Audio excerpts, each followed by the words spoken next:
I've had ME for about 7 years now.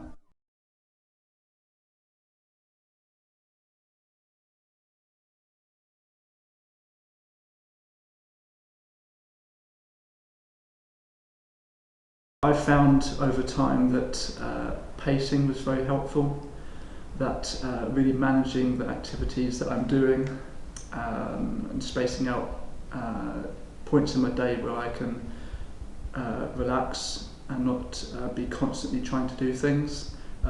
I've found with ME that the most dangerous point is quite often when you feel better and you feel like you want to see the world and do everything in one go, and actually at that point that tends to give a relapse.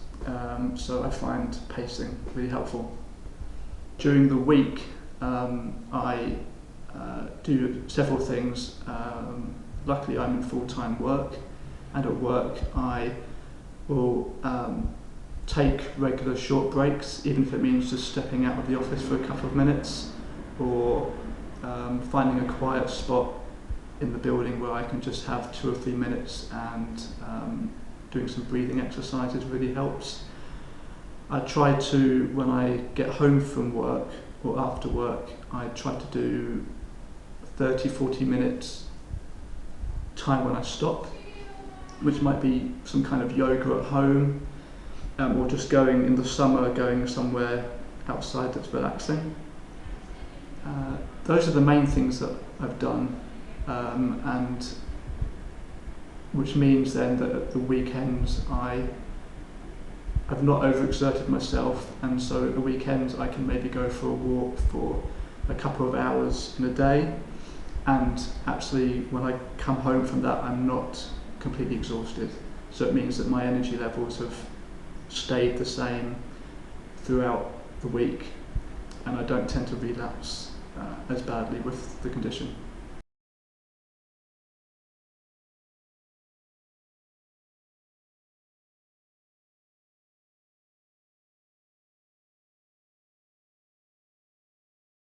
When I first became ill, I had an absolute myriad of symptoms that came along. From the start, I think I would wish I'd known a bit more information about being able to get access to information about multiple symptom chronic illnesses, so that I could speak much better with my GP.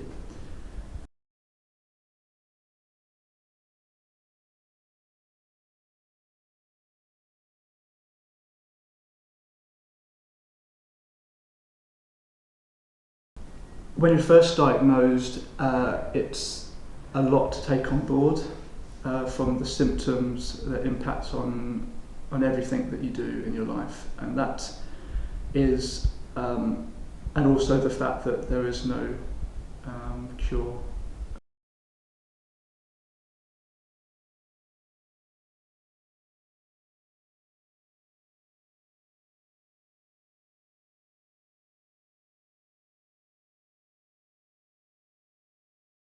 Give the patient as much information and involve them as much as possible, and that way you can work out what symptoms they're having the most, and you can make a better diagnosis and give them better support.